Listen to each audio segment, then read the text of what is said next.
బాంధవులందరికీ నమస్కారం అండి. ఇక్కడ అంకం రాహుల్ పేరెంట్స్ని ఇక్కడ కలవడానికి వచ్చాము, వాళ్ళకి ఓదార్చడానికి వచ్చాము. నేను తెలంగాణ ప్రాంత పద్మశాలి సంఘం మహిళా విభాగం అధ్యక్షురాలు గుంటక రూపా సదాశివ్, అలాగే వీవర్స్ వెల్ఫేర్ ట్రస్ట్ సామాజిక శాఖ కూడా నేను అధ్యక్షురాలు. మన పద్మశాలి బిడ్డ అంకం రాహుల్ చాలా దుర్మరణం పాలవడము, అలా ఆ అబ్బాయిని హత్య చేయడం అనేది చాలా అసలు అది జీర్ణించుకోలేని విషయము. అంటే ఎలా హత్య చేశారు ఏంటని కొన్ని ఉదంతా వింటూ ఉంటేనే చాలా బాధ వేస్తుంది. మరి ఆ తల్లిదండ్రులు ఎంత బాధలో ఉన్నారో మనం అర్థం చేసుకోగలము. వాళ్ళని 30వ తారీఖు ఆ అబ్బాయి కనపడకుండా అయితే ఇన్ని రోజులకి ఇప్పటికి 26-27 రోజులు అయిపోయింది, దాదాపు నెల అవుతుంది. ఇంకా గవర్నమెంట్ స్పందించడం లేదు. అసలు ఏ విధమైన క్లూ కానీ ఎక్కడ పోలీసులు కానీ ఎవరు రియాక్ట్ కావడం లేదు, సరైన కేర్ తీసుకోవడం లేదు. అంటే ఈ కేసు ముందు పడడానికి ఇక్కడ సహకరించడం లేదు ఎవరు కూడా.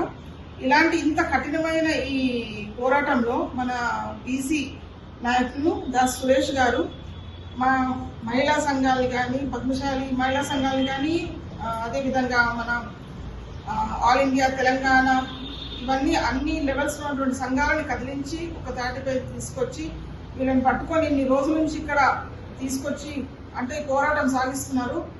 వీరికి అంకం రాహుల్ వాళ్ళ పేరెంట్స్కి ఆ కుటుంబానికి కూడా మీ మహిళా విభాగాలు ముగ్గురు మేము మా పూర్తి మద్దతు, ఈ కేసు బయటికి తప్పకుండా తీసుకురావాలి. మా తుది వరకు మేము మా శాయశక్తుల మాకు వీలైన సాయం మేము చేసేది రెడీగానే ఉన్నాము, మా సహకారం అందించడానికి రెడీగా ఉన్నాము. కాబట్టి ఇంకొక రిక్వెస్ట్ ఏంటంటే వీళ్ళు చాలా మధ్యతరగతి కుటుంబం వాళ్ళు, ఫైనాన్షియల్గా వాళ్ళు చాలా ఇదిగా ఉన్నారు. కాబట్టి మన కులస్తులను వాళ్ళకు హెల్ప్ చేయాల్సిన అవసరం ఉంది. ఇంతకుముందు రాహుల్ అబ్బాయి వాళ్ళ ఫాదర్ అకౌంట్ డీటెయిల్స్ ఇచ్చారు.